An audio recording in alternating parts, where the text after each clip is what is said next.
lineouts, rucks, engage! What an amazing try! tries, and tackles, dissected by South Africa's top rugby minds. That is world class! This is To The Last Drop, your weekly in-depth rugby podcast with Liam Delcom and Brendan Nell. This is To The Last Drop. I'm Brendan Nell. I'm Liam Delcom. And we're back. Yes, big game. It's the biggest, probably. I know Ireland, everyone says Ireland was a big game, but the All Blacks game is traditionally the biggest game of the year. And we've got a double header against the All Blacks. And no greater time to have it than now, except when you've got 6 locks out injured. So we've had the team announcement. You've all seen that. There's been some consternation about Eben Etzebeth, Liam. And a rather interesting situation. Eben wasn't picked and now he might play. And by the time we're recording this, we don't know that. So we're going to assume he probably will play. We do. But let's talk about the gravity of the situation first, the occasion, because a lot of people will talk about this game and see it almost as an extension of the Rugby World Cup final of last year, which some people believe there's some unfinished business because it was a very eventful World Cup final. Lots of things happened. Things could have gone the other way. Boks fans might have felt the Boks should have won by a greater margin. All Blacks fans will point to some decisions made by the officials. So in that sense, there's huge anticipation ahead of this game. Obviously, the Boks would want to show that their form against the All Blacks over the last few years, that obviously has been good because they got a number of wins and they want to reassert that dominance. And I think for the All Blacks, it's very much a case of, get a little bit of revenge for last year and maybe stem the tide against the Springboks. I was going to say the one thing you didn't mention, Liam, is, I suppose Springbok fans I speak to who also said the one All Black try probably shouldn't have been allowed because the ball went forward. But those are little things in the history and those things we debate about for years to come. The bottom line is the Springboks are World Cup champions, double back-to-back. Yeah. They've beaten the All Blacks the last 2 occasions. And I saw a very interesting stat that if they beat them on Saturday, it'll be the biggest winning streak ever against the All Blacks. They've never lost 3 tests in a row to any opposition, which I'm not sure if that's true, but that's a remarkable stat if it is. I think since readmission, if the Springboks win this weekend, it'll be a 5th win in 7 tests against the All Blacks, and that by far would be their best run against the All Blacks since readmission. There's no doubt about that. And that stat is remarkable when you consider there was a stretch between 2010 and 2021 where the Boks had a sequence of 22 tests against the All Blacks and won only 3. So to come from that kind of, given that stat, to turn things around the way that they have over the last few years is quite remarkable in itself. And as I said earlier, this is another opportunity to sort of reassert their dominance over the All Blacks. Yeah, I think the one thing that probably evens it out a little bit, obviously we've got the injuries this week that we've all been talking about and reading about. But the other thing is Ellis Park has been notoriously, especially over the last sort of couple of years, very favourable towards the All Blacks. I think they've won 3 of the last 4 and 5 of the last 6 in Joburg, down to FNB Stadium as well. So it's really a happy hunting ground for them. And 2 years ago, they lost quite heavily in Mngomezulu. Came back and won in Joburg when the Boks made quite a few changes. Then Cape Town is also, we'll get to that next week, but Cape Town is also a very friendly place for the All Blacks as well. So it's going to even things out a little bit in terms of that. Yeah, I don't think home ground advantage counts for that much when it comes to the All Blacks. I think in their last 10 games in South Africa, the All Blacks games in South Africa, the Springboks have only won 2. And that's across whether it's Ellis Park, whether it is Loftus, whether it is in Cape Town. All Blacks have a very good record here. So the travel element doesn't seem to affect them much. And it certainly provides extra spice to this game because if you look at the Springboks record against the All Blacks the last while, some of their better results have actually been on neutral grounds. Yeah, they have. Look, I think that a lot of those results that you speak of, if I remember right, the one at Loftus a couple of years ago, they're very close games, and the Boks, even the one at Ellis Park, for long periods of the game, the Boks seemed to dominate but didn't get the result. And the All Blacks have that ability to just strike you 1-2 quick tries. And in the past, the Boks defense has fallen for that. But I think the challenge for this Boks team now is that they are number 1 in the world. They are World Cup winners. They've never dominated between World Cups. And they've got one hand on the Rugby Championship at the moment. So if they win on Saturday and if they can win 2-0, that will certainly cement their dominance. But it's not going to be easy at all. Yeah, and that's what makes the selections for this weekend so interesting, because where in the past the Boks might have gone for the jugular, in that they would go for the tried and tested, the people that have done a big job for them before, get them into the team for this weekend, and then maybe make some changes for the Cape Town test. But the difference here is that Rassie Erasmus has pretty much stuck to his guns, went for Apelele Fassie at fullback ahead of Rivalry, went for Sasha Feinberg-Mngomezulu at fly-half ahead of Andre Pollard. And it's certainly, again, I mean, it's all about building capacity for the next World Cup. So, there is one eye, obviously, on winning the Rugby Championship, but I think he's placed a clear emphasis on building and putting these players in a position where you can test them properly. And he actually explained it very well, because there's been a steady build-up for both those players, and this is really the time to shine. Yeah, I think that, and that's the one thing I do like about the selections, is that they're bold. It'd be very easy to play Rivalry and Andre Pollard in this test match. Nobody would have blinked an eyelid. But yeah, you've got two youngsters here who are chomping at the bit to play, who've never really played a bad game in a Springbok jersey. And you've got to see how they are against the best in the world. And that's the only way you really test players. Sasha showed against Ireland. He came on for Vili after 2 minutes at fullback. He showed he had a bit shaky start, but as he went on, he sort of grew in confidence. Certainly a talented player. And Apelele is as well. In the past, his defense has maybe been a bit lacking, but he's sort of bounced back this season a lot better in terms of that as well. And now he gets his chance again on the biggest stage against the toughest opposition. And certainly the one thing that Rassie will tell us all is that you'll certainly learn what these players are made of in this test. Yeah, Fassie certainly gives you more with the ball in hand. There's no doubt about that. Vili gives you some killer passes, plays, has a wonderful awareness of where to be at the right time.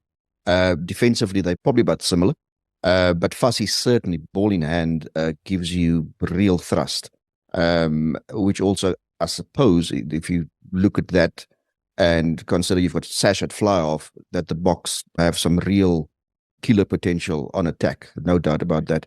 The other interesting thing for me is, as much as we talk about the last World Cup final, if you look at this lineup selected for this game, there are 7 changes from the World Cup final, the starting lineup, and a completely different bench, apart from Kwagga Smith, which also, points to the way they are building this team. There's obviously lots of injuries, but it's also a clear indication of the need to take the team further and develop new talent.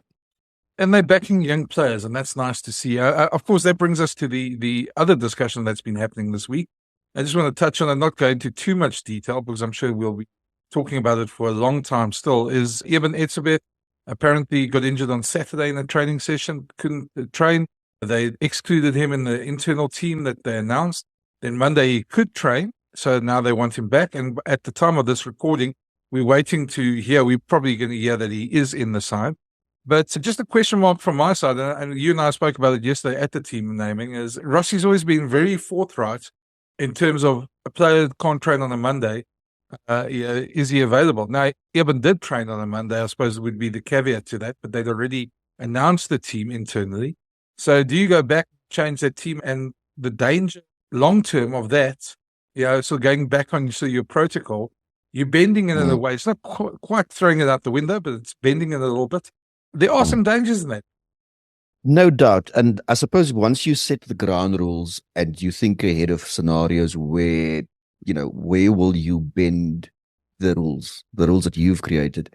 This certainly is that scenario where a talisman for the Springboks, played over 100 tests, is the enforcer, leads them in many ways. He's suddenly in doubt. You take him out of the equation, along when you consider the limited lock options South Africa now has for this particular game, with all these players injured.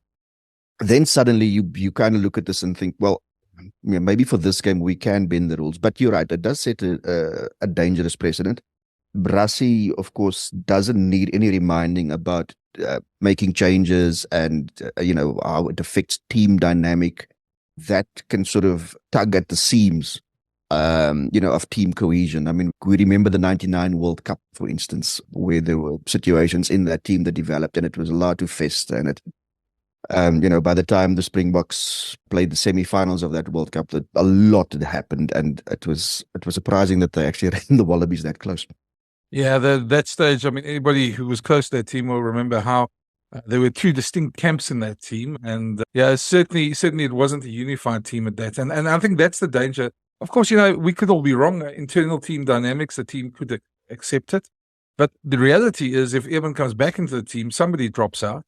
Probably Elrich Lowe, Ben Jason Dixon probably drops from a starting position.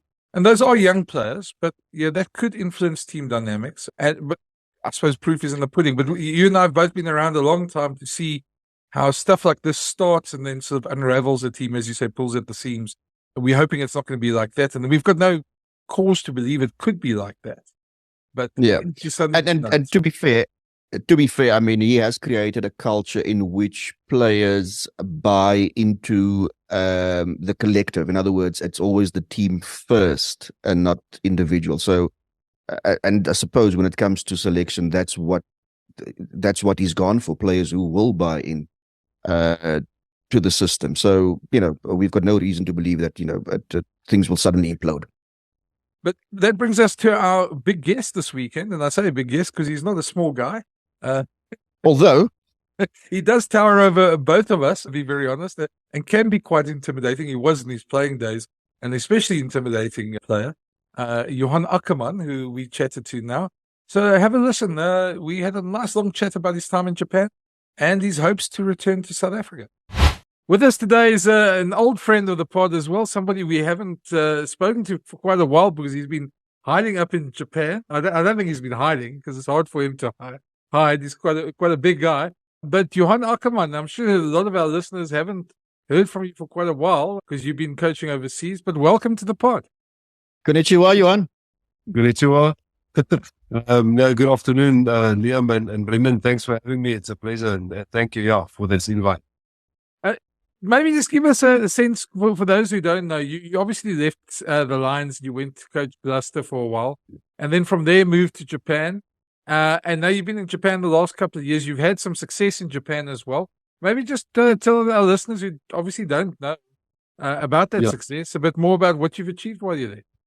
Yeah, thanks, Brian. I won't call it success. Obviously successful people is when you win trophies, but it seems to me my career that was laid out for me has to be with teams that has got this vision to rebuild. So it seems to me I'm always in that scenario, like with the Lions, and then obviously at Blaster, that's the reason why they got me there. And then now with the Japan, Docomo, first 2 years at Docomo in Osaka, they never really played first division and then did well. And then in the first year there, we were fortunate to get to the playoffs for the first time. And then a year later, the company decided to merge the two teams, Docomo and Entity Shining Arcs. It's owned by the same company. And we started a new team, basically born from scratch 2 years ago, D-Rocks, based in Tokyo. So we had to move down to Tokyo. And then obviously last year the previous season was our first season, and we won the Div 2, but we lost in the promotion relegation. But it was a blessing in disguise because obviously the players, we learned a lot from the players, and I don't think the team would have been ready for Division 1. And in this season that just passed, we managed to win again the Division 2 and then played the promotion and won now. So now this season that's coming is we against the big dogs, up with the big teams and into Div 1. So great for the team and for the company specifically. Do you sense that your team in this last season in particular, I mean, you said earlier that you felt that they perhaps weren't ready. Are they more battle ready now for the top flight? And then also in terms of what you have at your disposal, the resources and funds and so on, will that help make you competitive in the first league? I think so, yes, Liam. I think the biggest thing was we got out that first year when the team started. The difficult thing was you had no culture and you had no foundations, no history to tap in. If you join a team, if I go now to Ulster, or I go to Leicester, or I go to the Lions, they've got a history of 100 years plus. And then suddenly you put two teams together that was arch enemies. So we had to build culture, and that showed up in that promotion negation. We showed our physical weaknesses, our scrum was exploited. And that's what the part that we could have fixed in the second year and get battle hard and ready. But more than that, mental toughness. The players learn to deal with disappointment. You know, if you win, and suddenly in a big game like that, you're behind half time, you could see the panic sets in, even though you try to calm down. And that's the experience you can't teach players, especially players that hasn't done it together. And yes, so resources, I think we find we've got quality players, but the challenge is to that those players stay fit, and two, the biggest challenge now for the team is in Div 2 you've got 3-4 games that will challenge you. In Div 1 you've got every weekend the best team. If you can't afford to rotate players really unless you feel the standard allows it, or you can't afford to take your foot off the pedal. So it's similar to URC and similar to Super Rugby, that you have to play your best team, and that's the challenge. I do believe the players can do it, but it's something new that they have to experience that they haven't experienced for 2 years. Okay, you also you moved there. You're not the head coach there anymore. You moved into a different role now, more advisory role. Is that as a pretext of returning back? We've seen some reports saying you want to come back to South Africa a bit more permanently. It allows me a bit more fluency, yes, Brendan, because the club has got this long-term vision, and it's now my first year, going into my first year in Japan, and I really, there's a part of me that really embraced and will never look back as a regret on this journey that I had in Japan. But there's a part of me that really miss South Africa particularly, and also, what I had at Gloucester. It's that, my whole thing is about people, that's why I coach. It's about people, and in Japan, you talk to us through a translator. So, those one-on-one conversations, it's quite difficult on the go, next to the rugby field, in the office, etc. And that started to catch me, and they wanted obviously a long-term thing going forward. And I said, it's too early for me to commit to that. There's still 1 more year left of my contract. If there's somebody else that they feel I can advise and mentor. So there's obviously Greg has got a great feel for the game. He's been my assistant now for the part of this last season, and he's got the experience, and he played for the club, so they've got that confidence in him. So I can, advise him. We actually got a call tomorrow morning again, so I can advise him and help him on things. And also that there's 2 assistant coaches, Japanese coaches that in their first year of coaching, that I think I can contribute. And then hopefully, the team is where they want to be in Div 1. Hopefully in a year's time, I can leave them in a good space to carry on. And then time will tell, where will I go? But there's a big part of me that longs to coach, like I want to coach, with those relationship with players and stuff. Before we ask you, where would you ideally want to coach? Because that puts you on the spot a bit.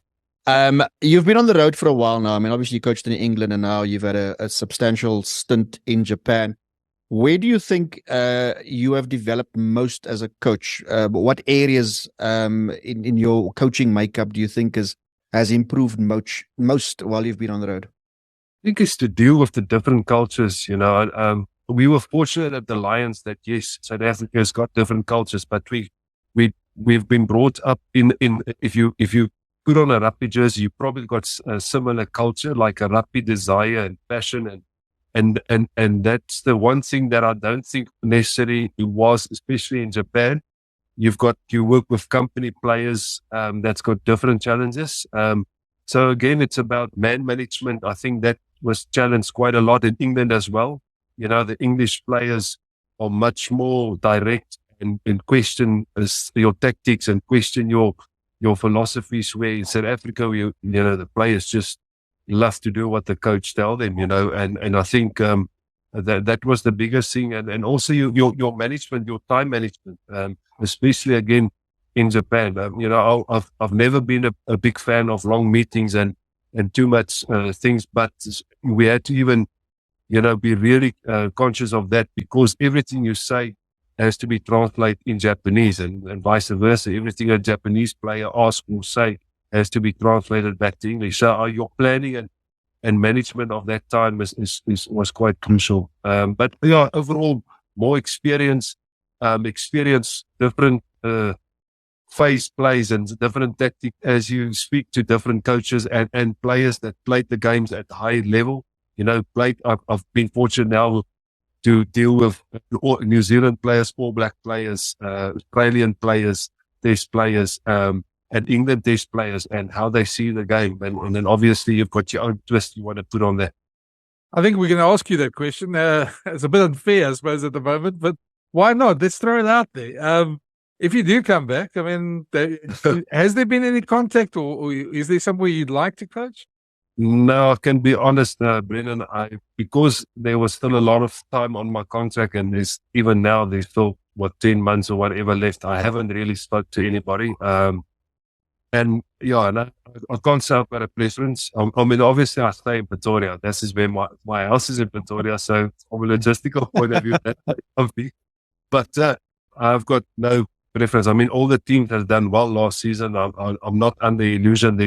The coaches has done well. And will there be a opportunity? I don't know. And otherwise, you never know. I can even stay in Japan, just maybe at a different club, or go back to Europe if the opportunity presents there. But like I said, I think, this is where I feel I can make a real big difference in South Africa, because you know what you get, and it's a question of tapping into that talent. But it's obviously about opportunity.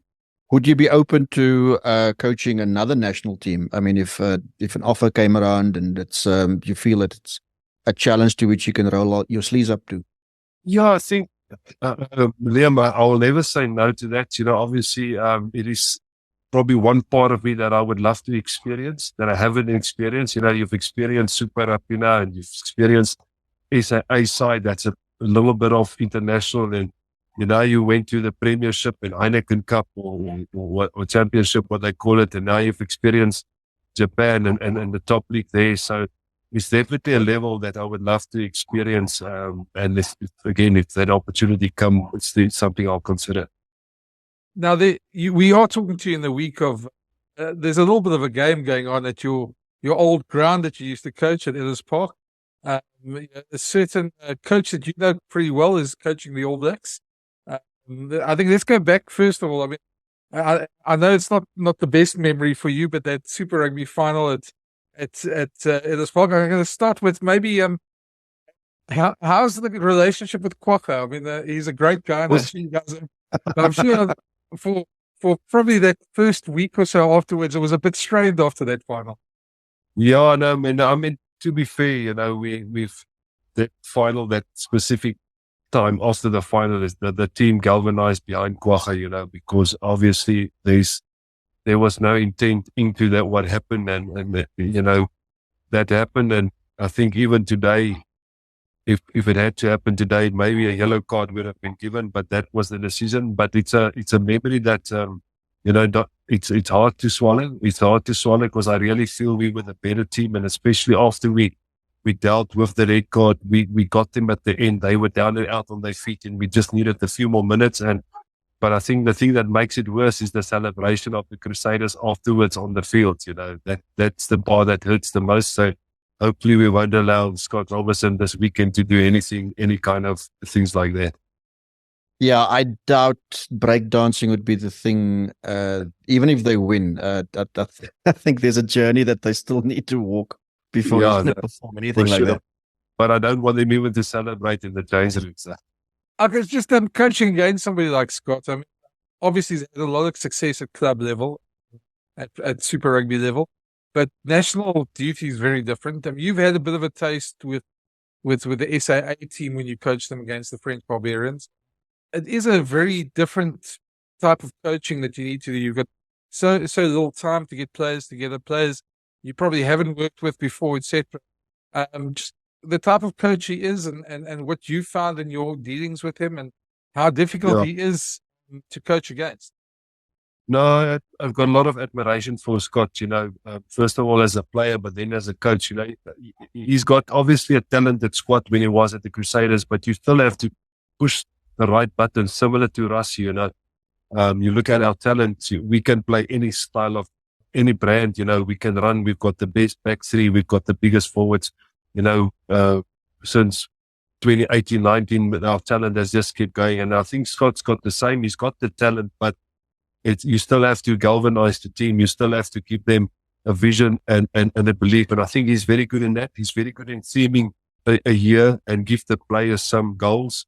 Ruan, my son, played under him at the Barbarians, and I asked him afterward again, how was it? And he couldn't speak highly enough of Scott, how he creates an environment with their youth that you want to enjoy and want to perform in. And I think that's his biggest challenge is exactly what you said, Brendan. We know he's got the coaching pedigree and he's got the man management, but to get the players together, you've got more time in Super Rugby to get the players into your philosophies and into your culture and getting the timing and playing together. And I think he's going to get there. If he's going to get the squad together, then I think we won't see the best of the All Blacks this year. That's what I truly believe. But I think going forward, we will see the best. The biggest challenge is, do they got the talent that South Africa's got? I've still got my question marks over the tight five go now and what I see in the NPC at the moment. Will they have a tight five that will be able to compete at international level? Before I ask you about the tight five, often when people describe Scott Robertson, they talk about him being a maverick and he's out of the box thinker and so on. Do you think that's really the case? I mean, isn't he just a coach that does the almost ordinary things really well, and then people kind of remember the breakdowns and all the other antics around it? Yeah, you can honestly, and I don't want to make it sound easy, but you can look at the Crusaders teams. There was never really something that we analyzed that we say, wow, that is something we haven't seen. But I think what they allow the players is to play with freedom, with a lot of individual skill. So an All Black session, in my view, is if it's 60 minutes long, 40 minutes will be individual skill and similar, a small part will be tactical and structure wise. And that's why they've got those individual guys that has to make, the Damian McKenzie's and the Jordans and those guys.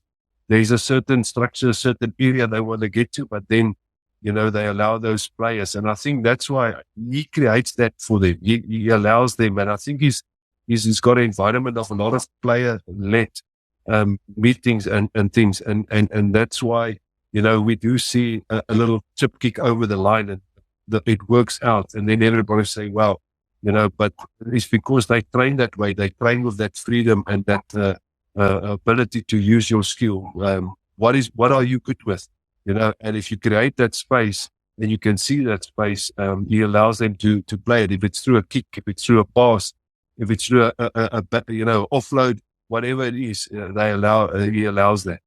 You mentioned the tight five a little earlier. Do you think the fact that New Zealand haven't been exposed to South African opposition, particularly that grind, the forward grind, week in, week out, having that exposure, do you think that adds up against them now?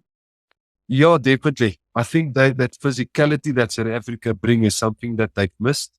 They've been dominating Australian sides. They've been dominating, the island sides, and they can get away with not having a real grunt in the scrums and so on. But if they play the South African sides, that's the one area that they have to be on top of their game. So that's definitely the one area that I think they miss. And then I'm just a bit, maybe I'm a bit biased because of South Africa's talent, but I just don't look at the New Zealand sides and I see, 6-7 locks like we've got, 6-7 front rowers, back rowers that can play international level, and that's the concern, when they lost the Blues captain and they lost Barrett now, and with Retallick and Whitelock retired, they just look thin in the locks, and then the same with the front rowers, and I think that's a concern. So hopefully they'll develop those players in the next couple of years. Okay, so I just want to ask you, I mean, obviously we're recording this before, there's still a question mark about Eben Etzebeth. There's lots of injuries in the Springboks side at the moment. and we're still waiting for news at this point. But there's talk, obviously, if Eben is out and he doesn't play, there's talk of moving Pieter-Steph at 4, and they've got a bunch of 5 locks or utility locks, 5/7s, but we're a bit short of 4 locks at the moment. Just from a purely playing point of view, how difficult is it for a 5 lock to move into a 4 lock position and just assume they'd almost enforce a role in the team? It is difficult, especially if it's not your makeup, but I think Pieter-Steph will be fine. He showed it when he played lock a couple of weeks ago, and he's a classy player and he's physical, and that's why he'll be fine. So I think we'll be fine. It's more off the bench, I think I've got it that Johan Ackermann will be with Pieter-Steph, and then, that will be on the bench and it will come off the bench covering that lock position. That can be a bit of a problem if there's not a specialist locked on the bench. But for a starting lineup, in Ackermann and Pieter-Steph, I think it's 2 guys. I think it's a massive challenge. If Johan is going to, be the lock there, it's going to be a massive challenge because I love him as a player and I see a bright future, and I think he's going to be a great lock going forward. But I still think that's the one next step that we haven't seen enough of him in international. And just on that, I mean, the effects, obviously losing, it's always any team that loses an Eben Etzebeth, for instance, is going to lose quite a bit. But, hopefully Eben plays, but if he doesn't, somebody like Pieter-Steph and Johan Ackermann, does that affect the scrumming so much? Because obviously that's a huge part, the set pieces, part of the way we play. Yeah, I think, again, scrumming for me as a lock, it was about your conditioning, and if you look at a Franco Moster and a Luet and an Etzebeth, they play for 80 minutes. They fit, that means they're not going to rest. That's why I always say rest or hide in the scrums. And I can just look at Pieter-Steph and Ackermann, those guys, they can run 80 plus 100 minutes. So, I don't think it's not like they haven't played lock at all. It's not like we're taking a guy that's played, never locked before. So they'll be fine, they still be guys, they still weight. And our front row is so experienced, and again, I think we'll be fine as a backer forward. When you think back to the Boks recent clashes against the All Blacks, where we had the big win, South Africa had the big win at Twickenham, then of course the 1 point in the final, and then if you could take it further back, there were a couple of really close games. A while back we spoke about how the rivalry is being sort of diluted, but now the Springbok rugby is very much on the up and up. And if you look at this All Blacks team in particular, is there a time where it's a good time to play the All Blacks? I know it's a bit of a curveball, but is there a time where it's perhaps a good time to play them? No, 100%, Liam. I think, they obviously, they're the one team that get themselves up for when they're back against the wall. And I think that is what they are. They haven't performed really well. They under pressure from a performance point of view, and we've performed well. But I don't know if I'm wrong, but I feel that this is actually the 2 tests that we've got an opportunity to really break the back and show we the dominant side in this relationship, and that's probably because of our depth and probably because of our performances this year that we've got this excitement to eventually show that we the one that dominate world rugby. And I think that's the opportunity that we've got. But obviously, they're a proud nation and they won't lack motivation on what happened last year of the World Cup. Yeah, and I suppose there's that game at Ellis Park 2 years ago where the Boks were very much on the up and up. A couple of changes were made, and then they found form 2 weeks later or a week later. Yeah, no, we got to be tested. There is a bit of disruption if the locks has been changed. Obviously there's talks that Fassi will start at the back and Sasha at 10. And if that's the case, it's 2 young guys that's going to get really tested, and they'll probably work something out around that. So it can be a big test, but if you look at our squad and guys coming off the bench, I still think over 80 minutes, I think we can we can really dominate them. Because you know this park very well. The All Blacks have got, I think, won 3 of the last 4 there, so they've got a good record at this park. But are there any unknown secrets that the Boks around Ellis Park could use? Do we need to drop them off at Doornfontein at 7 o'clock at night or at 9 o'clock at night? Or is there anything the Boks could use, or is it just one of those things? Yeah, obviously, they've said that they've changed that monkey about, the altitude and that long tunnel up half time. That was quite challenging for them. And we know that last 20 minutes is going to be tough, but it looks like, obviously they found a way to over that. But I still think, Rudolph can pull out 1 or 2 of his old tricks and maybe make the bus come late. Traffic can always be bad.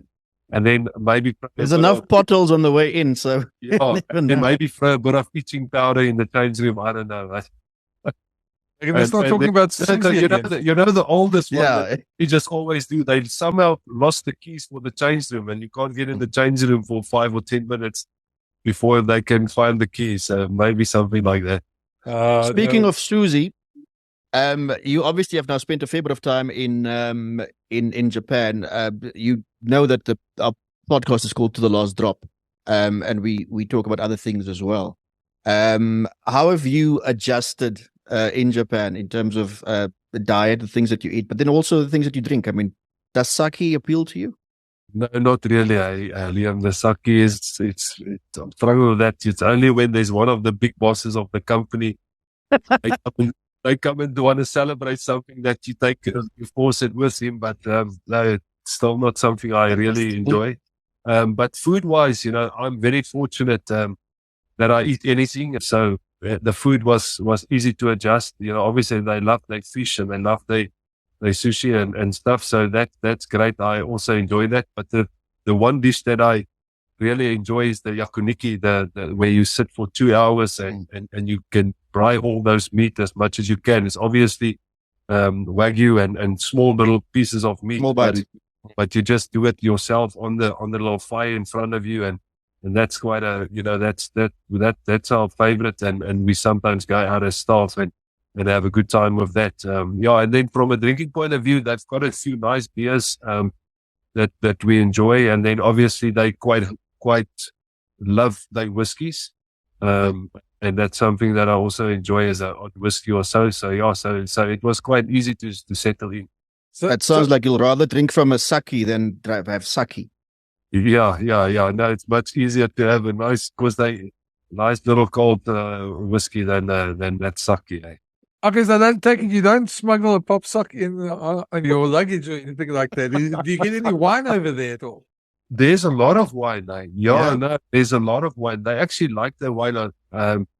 There's even a few South African wines in some of the supermarkets, South African and Australian wines. No, there's a lot of Australian wines. They love their wine. That sounds good. Liam, I think we're about done. Marcus, thanks for joining us. It's been really great having you on. We hope to see you coaching here locally again. I think we all remember those wonderful days where the Lions were dominant, and hopefully you get to come back and not have to rebuild a team. You get to walk into this wonderful group of talent that seems to be coming through the ranks right now. So hopefully we see you soon back in South Africa.